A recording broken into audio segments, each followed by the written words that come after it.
Bonjour, voici Multiplier, un podcast pour encourager les planteurs et les leaders d'églises de village. Je suis Brad Snowden et j'aimerais lire Hébreux chapitre 12, versets 1 à 3. Nous donc aussi, puisque nous sommes environnés d'une si grande nuée de témoins, rejetons tout fardeau et le péché qui nous enveloppe si facilement et courons avec persévérance dans la carrière qui nous est ouverte, ayant les regards sur Jésus, le chef et le consommateur de la foi, qui, en vue de la joie qui lui était réservée, a souffert la croix, méprisé l'ignominie et s'est assis à la droite du trône de Dieu. Considérez en effet celui qui a supporté contre sa personne une telle opposition de la part des pécheurs, afin que vous ne vous lassiez point, l'âme découragée. Nous nous préparons pour nos 90 jours de prière et de jeûne et pour ce que Dieu veut faire en nous pendant cette période.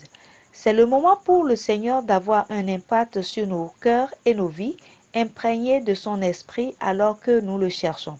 Cette écriture se concentre sur une grande partie de ce que nous devons être pendant cette période. Ô fondateur d'Église, leader, disciple de Jésus-Christ, nous avons un moment ensemble, peu importe où nous sommes, pour nous unir dans le jeûne et la prière pour que Dieu agisse en nous.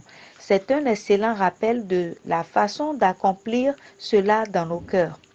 Mettre de côté tout péché et tout obstacle pour permettre à Dieu de nous parler. Il y a tellement de distractions qui voudraient attirer notre attention et détourner nos yeux de la mission. Nous avons cette opportunité seuls et avec d'autres frères et sœurs en Christ de garder ce temps comme sacré et important.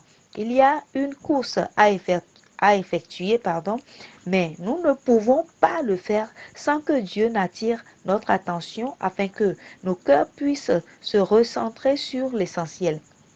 Regardons à Jésus, l'auteur et le consommateur de notre foi. Le point central de notre existence est Jésus-Christ, alors concentrons-nous sur Christ et sur tout ce que nous faisons pour nous concentrer sur son sacrifice qu'il a volontairement donné pour nous. Le sacrifice que nous pouvons faire consiste à abandonner tout ce qui essayerait de nous empêcher de passer du temps avec le Seigneur pour entendre sa voix. Nous avons besoin que Jésus travaille dans nos vies. Nous avons besoin que Jésus travaille dans nos vies et nous avons besoin que Jésus travaille dans nos vies. Ce travail qu'il veut faire nous aidera à nous recentrer sur son cœur pour courir la course qu'il a placée devant nous et sur l'urgence d'accomplir son battement de cœur pour que les âmes le connaissent et voient des vies, des familles et des villages transformés par sa vérité.